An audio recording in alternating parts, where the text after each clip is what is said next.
देती है। Thank you, thank you, thank you दीदी। Thank you. और और आपके कारण बहुत लोगों ने सुबह की चाय छोड़ दी है, भोजन में बदलाव ला लिया है। तो थैंक यू। बहुत बहुत धन्यवाद। बहुत बहुत। Thank you. Thank you friends.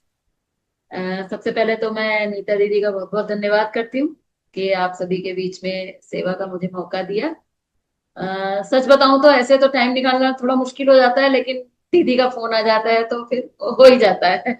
तो अच्छा लगता है मुझे भी कि इसी बहाने लोगों को फायदा मिले, क्योंकि आज सभी लोग बीमारियों से बहुत ज्यादा परेशान हैं और दवाइयां खा खा कर परेशान है। सारा दिन हम लोगों के पास ऐसे ऐसे फोन आते रहते हैं कि अब दवाई भी काम नहीं कर रही है और बीमारी इतनी बढ़ चुकी है, तकलीफ इतनी बढ़ चुकी है। तो ऐसे में लगता है कि लोगों को अभी सही रास्ता ही नहीं मिल पा रहा है। रास्ते के नाम पर आज हमारे पास केवल डॉक्टर और मेडिसिन और खाना पीना बस यही रह गया है। अब थोड़ा लोग जागरूक होने लगे हैं, थोड़ा लाइफस्टाइल पर भी थोड़ा लोग ध्यान दे रहे हैं, योगा वगैरह भी अच्छा कर रहे हैं। लेकिन आश्चर्य की बात यह है कि सब कुछ करने के बावजूद भी वो बात जो हमें मिलनी चाहिए, जो रिजल्ट आने चाहिए, वो नहीं आ रहे हैं, कहीं ना कहीं मिसिंग है। तो इसमें मैं कहूंगी कि मेडिकल साइंस को थोड़ा और गहराई से काम करना चाहिए। क्योंकि हमारी जो मेन गाइडलाइन है हमारी, वो हमको मेडिकल साइंस से मिलती है। और मेडिकल साइंस में पता नहीं ऐसा क्यों है, ऐसा क्या कारण है कि सफाई पर बिल्कुल भी ध्यान नहीं दिया जा रहा है। मुझे लगता है जितनी भी पैथीज हैं इसमें एक नेचुरोपैथी है जिसमें सफाई की बात की जा रही है, अदरवाइज जितनी भी पैथीज हैं ज्यादातर केवल डालने पर जोर दे रहे हैं और सफाई पर बिल्कुल भी हमारा ध्यान नहीं है। बीमार हो गए तो हमको पता ही नहीं है कि हमारी बीमारी का कारण क्या है, और उसको दूर करने के लिए बस हम बिना जाने समझे दवाइयों का इस्तेमाल कर रहे हैं। तो मैं दवाइयों का इस्तेमाल करने के लिए कोई मना नहीं करती हूँ, लेकिन हम कम से कम समझें तो कि हमारे रोग का कारण क्या है, क्यों हमें कोई तकलीफ आई है। और बहुत बड़ी बड़ी बात ना करूं, लंबी चौड़ी बात ना करूं, तो सीधी सी बात यह है कि बीमारी का सबसे बड़ा कारण है गंदगी। एक छोटी सी बात है कि कोई भी कीड़ा अगर कहीं आता है तो वो गंदी जगह पर ही आता है। हम लोगों ने एक्सपेरिमेंट्स करके देखे हैं, छोटे छोटे एक्सपेरिमेंट्स करके देखे हैं। आप कभी एक कमरे में खूब बढ़िया झाड़ू पोछा लगाइए, बढ़िया क्लीन कर दीजिए उसको, और सारे दरवाजे खोल दीजिए। क्लीन करने के बाद आप देखेंगे कि खिड़की दरवाजे खुले होने के बावजूद भी वहां पर आपको कीड़े मकोड़े, मक्खी या चींटी या कोई भी कीड़े मकोड़े आपको आते हुए दिखाई नहीं देंगे। और वहीं आप कमरे में थोड़ी गंदगी रख दीजिए और उसके बाद सारे कमरे एकदम एयर टाइट कर दीजिए, बिल्कुल गंदगी वहां बाहर से किसी को आने की अनुमति ना हो। आप देखेंगे कि एक आधे घंटे के अंदर वहां पर कीड़े आने शुरू हो जाएंगे। मक्खियां आएंगी, चींटियां आएंगी, चींटे आएंगे, धीरे धीरे और बड़े बड़े बड़े कीड़े भी आने शुरू हो जाएंगे। अगर गंदगी है तो कीड़े आएंगे ही आएंगे। और कीड़े जब आते हैं तो हैरानी की बात यह है कि आज हम लोग उन कीड़ों को मारने के लिए एंटीबायोटिक्स का प्रयोग कर रहे हैं। जबकि सीधी सिंपल सी कहानी ये है कि भाई अगर कीड़ा आ गया है, गंदगी थी तो कीड़ा आया, और अगर कीड़ा आ गया है तो उस कीड़े को मारना, उस कीड़े से लड़ना उसकी जरूरत नहीं है। आप गंदगी उठाकर फेंक दीजिए, वहां पर थोड़ा क्लीन कर दीजिए, झाड़ू पोछा कर दीजिए, कीड़ा अपने आप भाग जाएगा। इसके अलावा सिंपल सी बात है कि हमारी जो ये तप सेवा सुमिरन की जो लाइफस्टाइल है जिस पर हम लोग काम कर रहे हैं, एक्चुअली ये नेचुरोपैथी से भी काफी अलग है। क्योंकि नेचुरोपैथी तो केवल शरीर की शुद्धि की बात करती है, और हमारे जितने ग्रंथ हैं या हम लोग तप सेवा सुमिरन की बात करें तो उसमें कहा गया है कि अगर आपको कंप्लीट हेल्थ अचीव करनी है, आप तो अभी यहाँ पर केवल शरीर की हेल्थ का ही टॉपिक ले रहे हैं, लेकिन मैं साथ में अगर कंप्लीट हेल्थ का टॉपिक अगर लूं और शरीर के साथ साथ मन, मन के साथ साथ बुद्धि, अगर इसकी भी हेल्थ की अगर मैं बात करूं, तो वहां पर भी तकलीफ का कारण केवल गंदगी है। अगर वो हेल्थ भी हमें, टोटल हेल्थ भी अचीव करनी है, तो शरीर को साफ करो, मन को साफ करो, बुद्धि को साफ साफ करो। इसीलिए आपने एक शब्द सुना होगा जो हमारे ग्रंथों में दिया जाता है, वो है आत्मशुद्धि। बहुत सुंदर शब्द एक आया है जो हम लोग बचपन से सुनते आ रहे हैं कि आत्मशुद्धि हमें करनी है। मनुष्य जीवन का लक्ष्य है आत्मशुद्धि, क्योंकि हम आत्मशुद्धि करके ही उस परमात्मा को अपने भीतर से प्रकट कर सकते हैं। उसका मैनिफेस्टेशन तभी हो सकता है जब हमारा शरीर, हमारी इंद्रियां, मन, बुद्धि, ये सब शुद्ध हो सके। तो ये एक शुद्धिकरण का प्रोसेस है। अगर आपके शरीर में कमजोरी अगर आ रही है, इसका मतलब है कि अंदर गंदगी जमा हो गई है। अगर आपको कमजोरी आ रही है, आपकी इंद्रियां ठीक से काम नहीं कर रही हैं, कंधा काम नहीं कर रहा है, गर्दन काम नहीं कर रही है, रीढ़ की हड्डी में प्रॉब्लम है, कमर में प्रॉब्लम है, तो ये सारी चीजें केवल इसीलिए हैं क्योंकि वहां पर गंदगी जमा हो गई है। तो सिंपल सा एक तरीका है कि हमारे शरीर में गंदगी का को जमा होने ना दिया जाए, पहली बात। और अगर गंदगी जमा हो गई है तो उसकी सफाई पर हमें ध्यान देना होगा। आज हम केवल इस बात पर फोकस कर रहे हैं कि कोई तकलीफ आई है तो अब बाहर से क्या डालें। अरे बाहर से अभी डालने की जरूरत नहीं है, ऑलरेडी अंदर बहुत कुछ गया हुआ है। थोड़ा उसको बाहर निकालने की जरूरत है, थोड़ा सफाई की जरूरत है।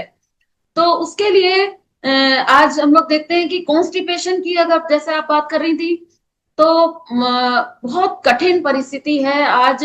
हम लोगों का रिसर्च जो है वो ये कहता है कि 10 में से कम 8 लोग, 8 नहीं तो 7 तो 100%, 7 लोग 10 में से कॉन्स्टिपेटेड हैं ही। और बहुत कुछ कर रहे हैं, बड़ी एक्सरसाइजेस भी कर रहे हैं, योगा कर रहे हैं, सब कुछ कर रहे हैं, लेकिन उसके बावजूद भी कॉन्स्टिपेटेड है। क्या कारण है? कारण यही है कि ना तो हम भोजन को समझ रहे हैं कि क्या है, ना हम भोजन के रोल को समझ रहे हैं जिसकी चर्चा हम लोगों ने पिछली बार की थी, और ना हम मेडिसिन को समझ रहे हैं, ना हम मेडिसिन के रोल को समझ रहे हैं, ना हम अपनी बीमारी को समझ पा रहे हैं, ना हम अपनी बीमारी के कारण को समझ पा रहे हैं। बस बीमार हुए, डॉक्टर ने दवाई दी, हमने खाई, और बस काम पर लगे हुए हैं।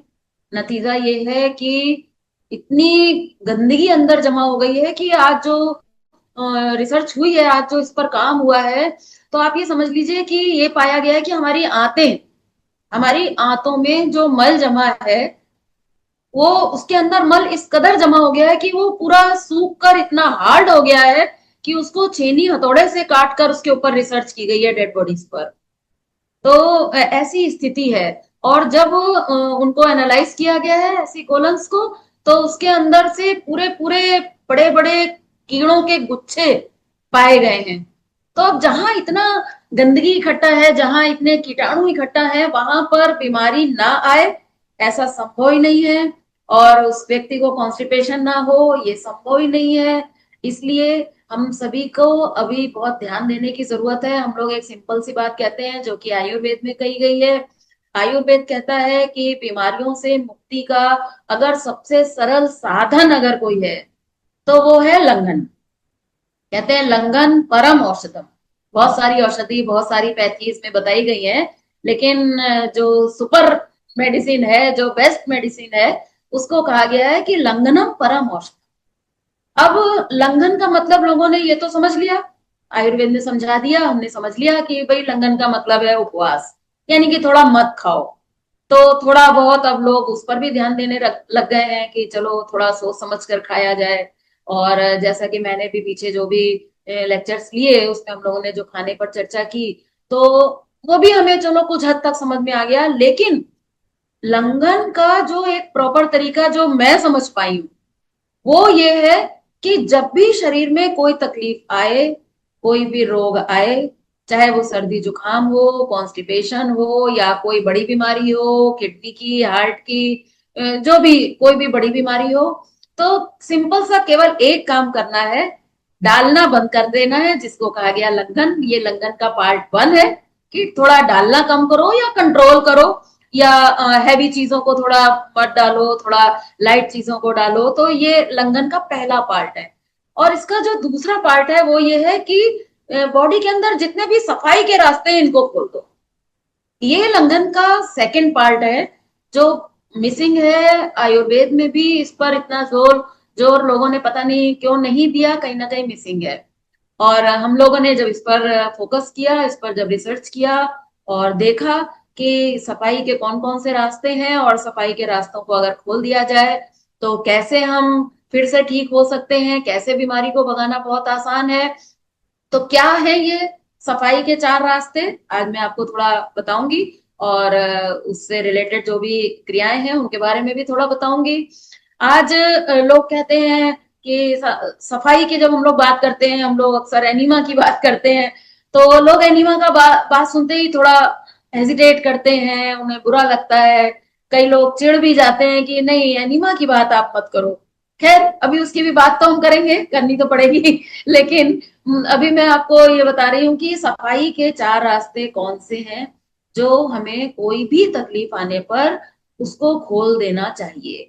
जैसे घर में गंदगी इकट्ठा हो जाती है, 4 दिन अगर सफाई ना की जाए, घर में गंदगी इकट्ठा हो जाती है, हम 4 दिन बाद बाहर से कहीं आते हैं, तो हम क्या करते हैं, हम कहते हैं भाई सब तरफ से सफाई में जुट जाओ, सब तरफ से झाड़ू भी लगाओ, पोछा भी लगाओ, डस्टिंग करो, सब कुछ करो। ये सफाई के जितने भी पॉसिबिलिटी हो सकती है, सारे लोग जुट जाते हैं घर को साफ करने में। ऐसे ही हमें अपने ऊपर काम करने की जरूरत है, हमें अपने ऊपर जुट जाने की जरूरत है, और सफाई के इन 4 रास्तों को खोलने पर जोर देना है। बहुत कर लिया अभी तक हमने ब्लॉक, लेकिन अब हमें खोलने पर ध्यान देना होगा। तो ये जो सफाई के 4 रास्ते हैं, इसमें सबसे पहला रास्ता है कि हमें अपने मलाशय की सफाई करनी चाहिए, यानी कि कोलन की सफाई। उस कोलन की सफाई का रास्ता, जो साधन है, उसको हम एनीमा कहते हैं। इसके अलावा दूसरी जगह जहां गंदगी जमा होती है, उसको हम अमाशय कहते हैं, यानी स्टमक में बहुत सी गंदगी जमा रहती है हमारे। तो स्टमक की सफाई करनी है, ये सफाई का दूसरा रास्ता है।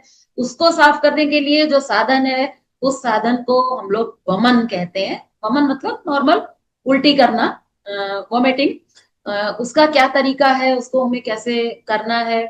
और तीसरा रास्ता है कि हमारा ये पूरा हेड कवर करता हुआ साइनस को क्लियर करना, गले को क्लियर करना, ईएनटी हम कह सकते हैं। उसके लिए नेति एक क्रिया होती है, वो सफाई का काम करती है। अगर हमारा ये साइनस का पार्ट अगर क्लियर हो जाता है, तो इससे ये हमारे गले को भी इफेक्ट करता है, ये हमारे कानों को इफेक्ट करता है, ये हमारी आंखों को इफेक्ट करता है। तो ये सफाई का तीसरा रास्ता है। और सफाई का जो चौथा रास्ता है, वो है स्नान। तो इस तरह से ये सफाई के 4 रास्ते हैं, केवल शरीर की अगर हम बात करें। बाकी मन की सफाई अगर करनी है, तो उसके लिए सेवा की साधना है। बुद्धि की सफाई करनी है, तो उसके लिए मेडिटेशन है। इस तरह से 4 रास्ते, शरीर के और मन का और बुद्धि का। इस तरह से टोटल अगर हम सफाई पर अगर जुट गए, तो हम देखेंगे कि हमारा ये पूरा कैरेक्टर, हम पूरा पूरा मानव व्यक्तित्व, हम इसको क्लीन कर सकते हैं। तो खैर, आज तो अभी हम केवल कोशिश करेंगे कि 1-2 विषयों को की सफाई के बारे में हम बात करें। तो सबसे पहले मैं कहूंगी कि एनीमा जो है, ये कोलन साफ करने का एक बहुत सरल, बहुत इफेक्टिव और बहुत आवश्यक साधन है। आप कहेंगे कि एनिमा की क्या जरूरत है। तो सबसे पहले मैं आपको आज एक थोड़ा सा एक चार्ट दिखाना चाहूंगी। बड़ा इंपॉर्टेंट चार्ट है, और इस चार्ट को अमेरिका का एक बहुत बड़ा डॉक्टर हुआ है, आप नेट पर सर्च करेंगे तो आपको मिलेगा। उस डॉक्टर का नाम है डॉक्टर N.W. वॉकर। इसने अपनी पूरी लाइफ केवल इस कोलन पर रिसर्च करने में लगाया है। इसकी जितनी भी किताबें हैं, सब कोलन पर है। कोलन थेरेपी करके इसकी बहुत सुंदर किताब है, आपको नेट पर भी मिल जाएगी। Colon therapy doctor N.W. Walker की है। तो वो कहता है कि ये हमारी हेल्दी कोलन है। ये कोलन हमारे हम स्वास्थ्य को कंट्रोल करती है। और असलियत जो है वो है ये ये कहते हैं कि ये बीमार लोगों की आंतों के चित्र नहीं है। ये डॉक्टर कहता है कि ये सभ्य मानवता के, सभ्य लोगों की, सभ्य समाज के लोगों की, जो अपने आप को हेल्दी समझते हैं, ये उनकी आंतों की हालत है। ये एक्सरे चित्र है, इसमें डॉक्टर ने लिखा है कि ये जो चित्र है, ये स्वस्थ आदमियों के आंतों के चित्र हैं। अगर स्वस्थ आदमी की आंतों की ये हालत है, तो हमारी आंतों की क्या हालत होगी, हम कल्पना कर सकते हैं। इसलिए सबसे पहली चीज है कि इस कोलन को क्लीन करना। इस कोलन को क्लीन रखने के लिए 2 चीजें खास हैं। पहला तो यह है कि हमारा खाना ऐसा हो हमारी डाइट ऐसी हो कि अंदर ऐसी कंडीशन पैदा ही ना हो, जिसके बारे में हम लोग पहले चर्चा कर चुके हैं, कि हमारा खाना ऐसा हो जो लग्जेटिव हो, हमारा खाना ऐसा हो जो ज्यादा से ज्यादा रॉ हो, और हमारा खाना ऐसा हो जो अंदर जाकर चिपके नहीं, जो अंदर जाकर सड़े नहीं, जिसमें अनाज की मात्रा को हम लोगों ने कंट्रोल करने की बात की थी पिछली बार, कि अगर हम 25 साल से ऊपर हैं तो हमें अनाज को थोड़ा कंट्रोल करना होगा, इतने अनाज की अब हमें जरूरत नहीं रही। ये सारे टॉपिक हम पहले बात कर चुके हैं, तो अभी मैं यहाँ उसको ज्यादा रिवाइज नहीं कर रही हूँ। तो पहली चीज तो है कि हमारी डाइट ऐसी हो कि हमारी ये कोलन सही ढंग से काम कर पाए, और इसमें मल रुकने ही ना पाए, चिपकने ही ना पाए, पीछे से आए और अपने एक नेचुरल प्रोसेस से आगे बढ़े, और बाहर आसानी से निकल जाए। तो एक तो कोलन को हेल्दी रखने का ये तरीका है। लेकिन अगर ऐसा नहीं है, क्योंकि हमारे दिमाग में है खाओ खाओ, सुबह से लेकर रात तक खाओ खाओ, और ज्यादा से ज्यादा अनाज खाओ, तो उसके चलते तो फिर ये कंडीशन आने वाली नहीं है कि हेल्दी कोलन हमारी रह सके। तो फिर हमें थोड़ा एनीमा का साधन लेना चाहिए। एनीमा के बारे में मैं आपको बताना चाहूंगी कि ये कोई नई क्रिया नहीं है, ये कोई नेचुरोपैथी की कोई ऐसी इजाद नहीं है। बहुत पुराने समय से हमारे ऋषि मुनि योगी लोग जो होते थे, वो इस क्रिया का प्रयोग करते थे। और वो क्या करते थे कि नदी में जाते थे अपने मलाशय की सफाई करने के लिए, कोलन को क्लीन करने के लिए। वो नदी में जाते थे, नदी में कमर तक के पानी में वो अंदर जाते थे। उसके बाद वो नौली घुमाते थे, आपने देखा होगा ना बाबा रामदेव जी जो नौली घुमाते हैं, पूरा हाथों को पूरा उसका मूवमेंट हो जाता है, वो नौली घुमाते थे। और उसके बाद मूल बंद को वो खींचते थे, उससे वैक्यूम क्रिएट हो जाता था। वैक्यूम क्रिएट होने से नदी का पानी अंदर कोलन में चढ़ जाता था, और उसके बाद वो थोड़ी देर उसको रोकते थे पानी को, और नदी के बाहर आकर फ्रेश हो लेते थे। पानी अंदर गया है, प्रेशर बनता था, बाहर आकर फ्रेश हो जाते थे। तो अंदर जो भी चिपका हुआ या हार्ड स्टूल जो भी होता था, वो आसानी से बाहर निकल जाता था, तो उनकी कोलन ठीक ढंग से काम कर पाती थी। तो एक अमेरिका का डॉक्टर था, डॉक्टर हॉल करके एक डॉक्टर हुआ है। तो उसने एक बार जब हमारे इसको स्टडी को देखा, हमारे ऋषि योगियों के इस क्रिया को देखा, तो उन्होंने सोचा कि क्रिया तो बहुत अच्छी है, लेकिन हर व्यक्ति इसको कर पाए ये संभव नहीं है। कहाँ अब नदी में जाएंगे, और कहाँ नौली घुमाना आएगा हमें, और कैसे जाएंगे, महिलाएं कैसे जाएंगी, बहुत सारे सवाल थे। तो उसने दिमाग लगाया और उसने सोचा कि इसी क्रिया को अगर हम सिंपल बना सकें तो बहुत आसान हो सकता है। तब डॉक्टर हॉल नाम के एक डॉक्टर ने इस एनीमा की खोज की थी। और आज एनीमा के बारे में जब हम बात करते हैं तो लोग इसको पसंद नहीं करते हैं। तो यहाँ पर मैं ये कहना चाहूंगी कि देखिए, गंदगी को अपने साथ लेकर घूमना ये अच्छी बात है, या एक बार उस गंदगी को जुटकर बाहर निकाल देना ये अच्छी बात है, ये तो हमें डिसाइड करना पड़ेगा। अब गंदगी हमारे अंदर भरी है, हमें दिखाई नहीं दे रही है, हम बाहर से खुशबू मार रहे हैं, तो हम समझ रहे हैं कि हम तो बहुत बढ़िया दिखते हैं। लेकिन सच्चाई ये नहीं है। सच्चाई ये है कि हम उस मल के बोझ को, उस मल की बदबू को, उस मल की गंदगी को, उस मल के कीड़ों को अपने साथ लेकर घूम रहे हैं। आप सोचिए, तो ये कोई ऐसी चीज नहीं है कि हम इससे बचने की कोशिश करें। ऐसा हमें बिल्कुल नहीं सोचना चाहिए। मेरा तो मानना है कि अपने शरीर की सफाई की जिम्मेदारी हमारी है। और मैं अभी तो एक बात बहुत सुंदर मुझे लगती है, मैं लोगों से कहा करती हूँ कि देखिए, मेरा स्वास्थ्य मेरी जवाबदारी, मेरा शरीर मेरी जवाबदारी, तो जवाबदारी तो हमारी है। तो इसलिए हमें ही समझना होगा। एनीमा के बारे में आज मेडिकल साइंस इसका बहुत विरोध करती है, क्योंकि मेडिकल साइंस जिस एनीमा का प्रयोग करते हैं और जो डॉक्टर्स जिस एनीमा को जानते हैं, वो मेडिकेटेड एनीमा होता है।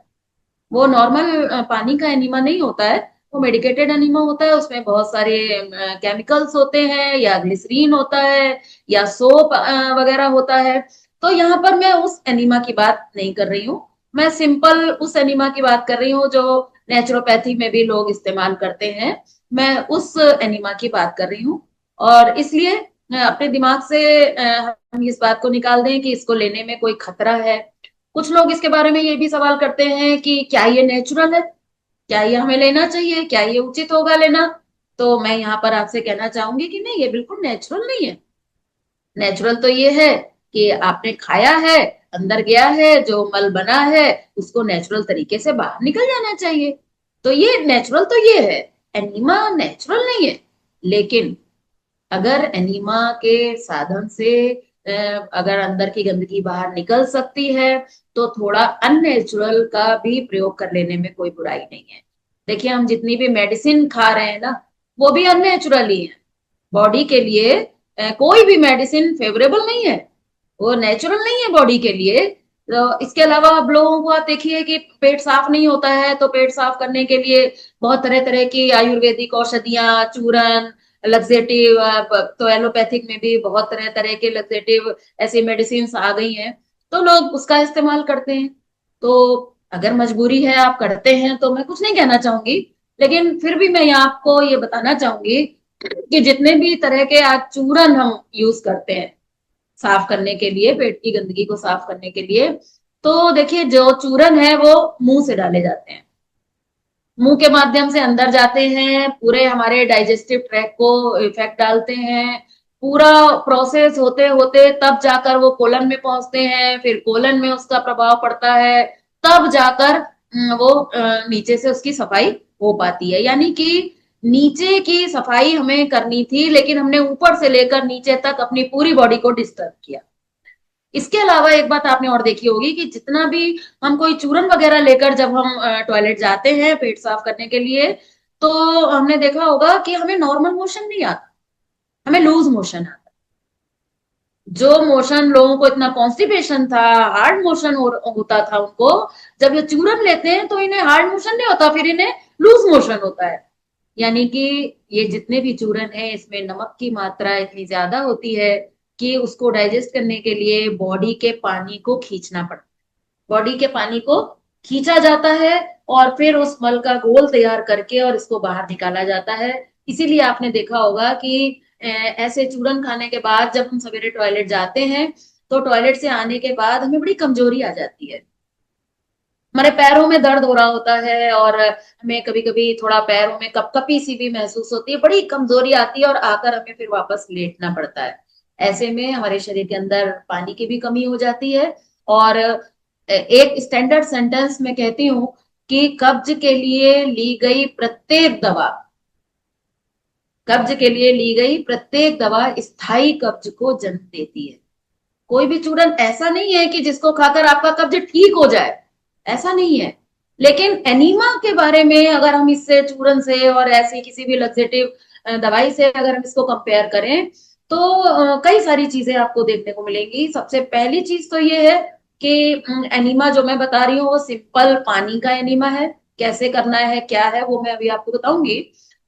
एनीमा का पहला फायदा ये है कि इसमें हम केवल सिंपल पानी का इस्तेमाल कर रहे हैं, कोई दवाई का इस्तेमाल नहीं कर रहे हैं, कोई नमक इत्यादि का इसमें प्रयोग नहीं कर रहे हैं। दूसरा प्लस पॉइंट ये है कि हम बॉडी के पूरे सिस्टम को हम बिल्कुल भी डिस्टर्ब नहीं कर रहे हैं। हम डायरेक्ट केवल रेक्टम में थोड़ा पानी डालकर कोलन में थोड़ा पानी जा रहा है, वो भी पूरी कोलन को हमें वॉश नहीं करना है कि हमने 1-2 लीटर पानी डाल दिया जी, आज तो हम कोलन को पूरा वॉश कर देते हैं, पूरा छुट्टी कर देते हैं सफाई करके, ऐसा नहीं है। हालांकि आजकल बहुत सारी ऐसी थेरेपीज भी चल रही हैं जो कोलन की बहुत डीप क्लीनिंग करती हैं, हाइड्रोथेरेपी वगैरह बहुत सी थेरेपीज चल रही हैं, वो हानिकारक है। वो हमारे डाइजेस्टिव सिस्टम को और हमारे कोलन के सिस्टम को बहुत ज्यादा बुरी तरह से प्रभावित करती हैं, क्योंकि उसमें जब हम उसकी डीप क्लीनिंग में जाते हैं, तो हमारी आंतों में जो यूजफुल एंजाइम्स वगैरह होते हैं वो भी वॉश आउट हो जाते हैं। तो उससे हमारी कोलन लॉन्ग टाइम के लिए फिर वो अपने नेचुरल तरीके से फिर काम करना बंद कर देती है। इसलिए हमें डीप क्लीनिंग नहीं करनी है, केवल 1 पाव 1.5 पाव पानी का हमें एनिमा लेना होता है, और वो केवल रेक्टम के आसपास की सफाई करने का काम करता है। और डायरेक्ट हम जहां पर हमें टारगेट करना है, हम डायरेक्ट केवल वहीं पर हिट कर रहे हैं और वहीं से हम गंदगी को निकाल दे रहे हैं। एक हार्डली 5-7 मिनट का प्रोसेस होता है।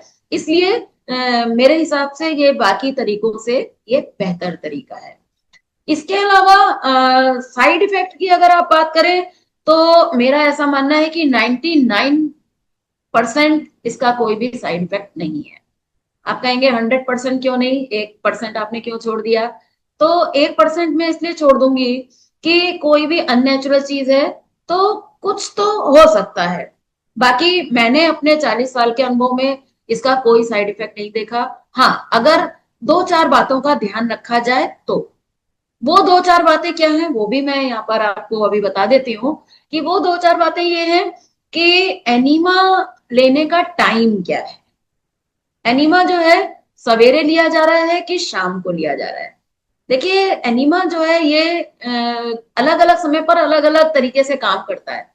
सवेरे अगर आप एनीमा लेते हैं और लंबे समय तक अगर आप एनीमा का प्रयोग करते हैं तो इसका ये थोड़ा साइड इफेक्ट हो सकता है कि आपकी बॉडी को एनीमा की आदत पड़ जाए।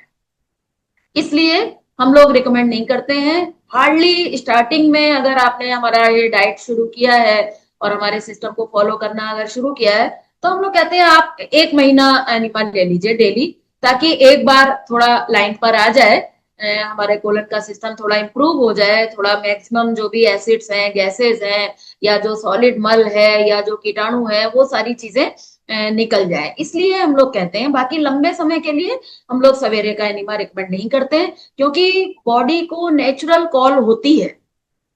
वो तो हमारे शरीर में गंदगी इतनी ज्यादा है जिसकी वजह से वो नेचुरल कॉल अपना काम नहीं कर पा रही है, बट नेचुरल कॉल होती है। अगर हम डेली उसको बाहर से पानी देकर, बाहर से आर्टिफिशियल तरीके से अगर हम फ्रेश होने लग जाएंगे तो जो नेचुरल कॉल होती है वो धीरे धीरे डाउन होने लग जाएगी। और हो सकता है कि आपको वो नेचुरल कॉल लंबे समय तक अगर ऐसा आप करते हैं तो वो बंद हो जाए और फिर आपको हमेशा के लिए एनीमा पर डिपेंड होना पड़ जाए। तो इसलिए अगर आप ये सावधानी रखते हैं कि लंबे समय तक आप मॉर्निंग का एनिमा अगर नहीं लेते हैं तो आपको ये साइड इफेक्ट देखने को नहीं मिलेगा। लेकिन यही एनीमा अगर आप शाम को लेते हैं, शाम को नाश्ता करने से पहले या डिनर से पहले अगर आप ये एनीमा लेंगे तो आप देखेंगे इसका कोई भी साइड इफेक्ट नहीं होगा और फायदा आपको पूरा मिलेगा। क्यों होगा ऐसा? ऐसा इसलिए होगा क्योंकि शाम के समय हमारी बॉडी नेचुरल एफर्ट नहीं करती है। बहुत कम लोग हैं जो शाम को नेचुरली फ्रेश होते हैं। अगर आप नेचुरली फ्रेश शाम को भी अगर होते हैं तो आप 1 महीने तक आप नेचुरल फ्रेश होने के बाद भी आप एनिमा ले ले तो बहुत अच्छे रिजल्ट्स आएंगे। और अगर नहीं फ्रेश होते हैं शाम को तो अगर डिनर से पहले या शाम के स्नैक्स से पहले अगर आप एनिमा ले लेते हैं तो ये आपके लिए बहुत अच्छा होगा। रात को जब आप मेन मील लेंगे उससे पहले पुरानी गंदगी का बाहर निकल जाना अच्छा रहेगा। जो भी गैसेस होंगी वो भी बाहर निकल जाएंगी। तो इस तरह से ये एक सावधानी अगर रखी जाएगी तो ये साइड इफेक्ट आपको नहीं मिलेगा। एक साइड इफेक्ट हम ये कह सकते हैं कि बहुत से लोग बहुत ज्यादा एनीमा में बहुत ज्यादा पानी का इस्तेमाल कर लेते हैं। 1 लीटर पानी ले लेते हैं। कई लोग तो मैंने देखा है डायरेक्ट नल में ही पाइप लगा देते हैं, ऐसे पूरा धुलाई नहीं करनी है। तो ये जानकारी नहीं होने की वजह से लोगों को लगता है कि जब धुलाई कर ही रहे हैं, अंदर सफाई कर ही रहे हैं तो आज अच्छे से हो जाए। तो ऐसा नहीं करना चाहिए। 1 पाव 1.5 पाव पानी का एनीमा काफी होता है। भले ही आप पाव पाव एनीमा, आप पाव पाव भर का पानी का एनीमा आप 2 बार 3 बार ले लें, लेकिन एक ही बार में 1 लीटर पानी लेना ये अच्छी बात नहीं है। अगर आप थोड़ा मल्टीपल टाइम ऐसा करते हैं, लंबे समय तक अगर आप ऐसा करते हैं तो इसके साइड इफेक्ट हो सकते हैं और धीरे धीरे कोलन की जो अपनी नेचुरल कार्य करने की क्षमता है वो खराब हो सकती है। बाकी अगर इन बातों का आप थोड़ा सा ध्यान रखेंगे तो एनीमा का कोई भी साइड इफेक्ट आपको देखने को नहीं मिलेगा। एनीमा जो है ये बहुत प्रकार का होता है। जैसे कि अगर कोई कुशल है आपके पास गाइड तो वो तरह तरह के एनिमा का प्रयोग बताया गया है। जैसे अगर किसी को टॉयलेट में म्यूकस आता है, अगर जिसको हम आंव कहते हैं, तो उसके लिए जैसे छाछ का एनीमा, पानी मिलाकर छाछ का एनीमा देने की बात की जाती है। अगर किसी को बहुत हार्ड मल अंदर जमा है, बाहर नहीं आ पा रहा है, तो उसके लिए कभी कभी ग्लिसरीन का एनीमा भी रिकमेंड किया जाता है। या बच्चे हैं, बच्चों के पेट में अगर बहुत कीड़े हैं तो पानी में लहसुन कूट के उबाल के और फिर उस पानी को थोड़ा ठंडा करके उस पानी का एनीमा दिया जाता है। अगर किसी को बहुत ज्यादा अपच हो रहा है, इंडाइजेशन अगर हो गया है और बार बार ऐसा हो रहा है तो उसके लिए थोड़ा हम लोग सोडे का एनीमा भी देते हैं। थोड़ा नींबू की कुछ बूंदे और सोडे का एनीमा भी होता है। तो ये बहुत थोड़े बहुत अलग अलग तरीके के एनिमा हैं, लेकिन मैं आप लोगों को इसलिए ये बता रही हूँ कि आपको ये सावधान रहना है कि अभी आपको ये सारे इनमें से कोई भी एनिमा यूज नहीं करना है। अभी आपको पानी में कुछ भी मिलाना नहीं है, जब तक कि आप के सामने कोई गाइड ना हो जो आपको रिकमेंड करे कि आप ऐसा करो, तभी आपको करना है। अदरवाइज आपको कुछ भी पानी में मिलाने की जरूरत नहीं है। आइए अब हम लोग थोड़ा जानने की कोशिश करते हैं कि एनीमा क्या है और ये कैसे लिया जाता है। और एनीमा लेने पर कई सारी परेशानियां लोगों को आती हैं, तो वो क्या परेशानियां आ सकती हैं और उन परेशानियों का क्या समाधान है। मेन टॉपिक को मत भूलिएगा, हमारा मेन टॉपिक है सफाई के 4 रास्ते। उन 4 रास्तों में जो सबसे जटिल रास्ता है, मैं उस रास्ते की आज आपसे बात कर रही हूँ। सफाई तो करनी पड़ेगी, अब गंदगी बहुत जमा हो गई है, तो देखिए थोड़ा गंदा तो लगता है। गंदगी ज्यादा जमा हो जाए तो साफ करना गंदा लगता है, लेकिन करनी तो पड़ती है ना, इसलिए करनी तो पड़ेगी। और करने के बाद कितना सुकून मिलता है जब घर बढ़िया चमक जाता है, साफ हो जाता है, तो फिर उस घर को यूज करने में, वहां उठने बैठने में कितना सुखद अनुभूति होती है। ऐसे ही हम गंदगी का बोझ लेकर घूम रहे हैं, बीमारियां लेकर घूम रहे हैं, एंटीबायोटिक्स लेकर उस गंदगी को सप्रेस कर रहे हैं। इससे अच्छा है कि थोड़ा हम अपनी सफाई के ऊपर ध्यान दें। तो उसके अंतर्गत मैं आज आपको ये एनिमा की बात बता रही हूँ। तो देखिए मैं आज ये एनिमा लेकर आई हूँ। ये है वो वो पॉट जिस पॉट को उस डॉक्टर हॉल ने बनाया था पहली बार। ये पॉट है, ये 1 लीटर का पॉट है। और यहाँ पर आप देख रहे हैं कि इसमें एक होल है। इस होल में, होल को आप टॉयलेट में, जहां पर भी हम टॉयलेट के लिए बैठते हैं, चाहे वो वेस्टर्न शीट हो या इंडियन शीट हो, वहां से करीब 2.5-3 फुट की ऊंचाई पर हमें ये पॉट को टांग देना है। और इसके अंदर एक हल्का गुनगुना पानी, गर्मियों में आप ताजा पानी ले सकते हैं और सर्दियों में हल्का गुनगुना पानी। बहुत ज्यादा गर्म पानी नहीं लेना है और बहुत ठंडा पानी नहीं लेना है। हालांकि इसमें भी बहुत अलग अलग तरह की बातें हैं कि अगर हम गर्म पानी लेते हैं तो ये हमारी आंतों में मल की सफाई का काम करता है। और अगर हम ताजा पानी लेते हैं, ठंडा मतलब फ्रिज का ठंडा नहीं, ताजा पानी अगर हम लेते हैं, तो ये हमारी आंतों के अंदर टोनिंग का काम करता है। ये हमारी आंतों को सबल बनाता है, शक्ति प्रदान करता है। इसको हम लोग कहते हैं शक्तिदायक एनीमा। अगर हम ठंडे पानी का एनीमा लेते हैं तो इसको हम कहते हैं शक्तिदायक एनीमा। बट पहले हमें अंदर की गंदगी को साफ करना है, उसके बाद हमें आंतों को टोन अप करना है। इसलिए स्टार्टिंग में हमें थोड़ा गुनगुना पानी ही इस्तेमाल करना ठीक रहेगा। इसमें हमने यहाँ पर पूरा, आप आराम से चाहे तो 1 लीटर पानी भर लीजिए। उसके बाद यहाँ पर ये लंबा पाइप है, आप देख रहे हैं काफी लंबा पाइप है, 2.5-3 फुट का ये पाइप है। तो आपने इस पॉट को ऊपर टांग दिया और उसके बाद अब आपके सामने ये पोर्शन है। यहाँ पर आप देख रहे हैं एक टैप लगा हुआ है। आप इस टैप को खोल दीजिए पानी रखने के बाद। तो यहाँ पर आप एक एक्सटेंशन पाइप देख रहे हैं जहां पर ये होल दिया हुआ है। तो इस होल से पानी आने लग जाएगा जब आप टैप खोलेंगे। तो आप वापस टैप को बंद कर दीजिए, यानी कि पाइप की एयर को आपने निकाल दिया। जब इसमें पानी आने लग गया तो आपने इसको बंद कर दिया। अब आपको करना क्या है कि घर में अगर 5 लोग हैं, 10 लोग हैं, तो ये पॉट, एक पॉट सबके लिए कॉमन रहेगा। 5 लोगों के 5 पॉट नहीं होंगे, पॉट कॉमन रहेगा। लेकिन ये जो आप एक एक्सटेंशन पाइप देख रहे हैं, ये एक्सटेंशन पाइप सबका सफाई की दृष्टि से अपना अलग अलग होगा। आप इसके ऊपर मार्क कर सकते हैं और इसको जब आप यूज करने जाएं तो अपना पाइप आप इसको यूज कर लीजिए। तो इस तरह से ये पाइप आपने लगा लिया। उसके बाद एक हार्डली 1.5 इंच 2 इंच ज्यादा से ज्यादा, एकदम ये बिल्कुल सॉफ्ट रबर का होता है। ये भी 2 तरह का आता है, अभी मेरे पास एक ही है। एक सफेद रंग का आता है, एक ये रेड है। इसके भी अलग अलग नंबर्स होते हैं। बच्चों को एनिमा देना है तो 11 नंबर आता है, बड़ों को देना है तो 12 नंबर होता है। थोड़ा मोटे पतले का फर्क होता है। इसको हमने एक हार्डली एक 1.5 इंच ज्यादा से ज्यादा 2 इंच हमने इसको रेक्टम में इंसर्ट कर दिया।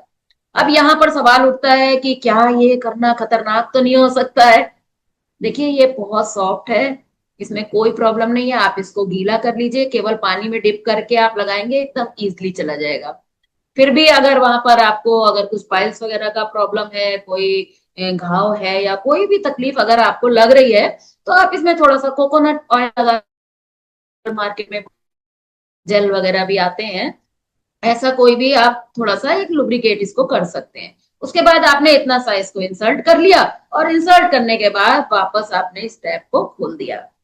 अब जब आप इस टैप को खोलेंगे तो तेजी से, पॉट ऊपर टंगा है, पॉट से तेजी से पानी अंदर आने लग जाएगा। एक पाव डेढ़ पाव पानी अंदर जाएगा तो आप देखेंगे आपको प्रेशर बनने लग जाएगा।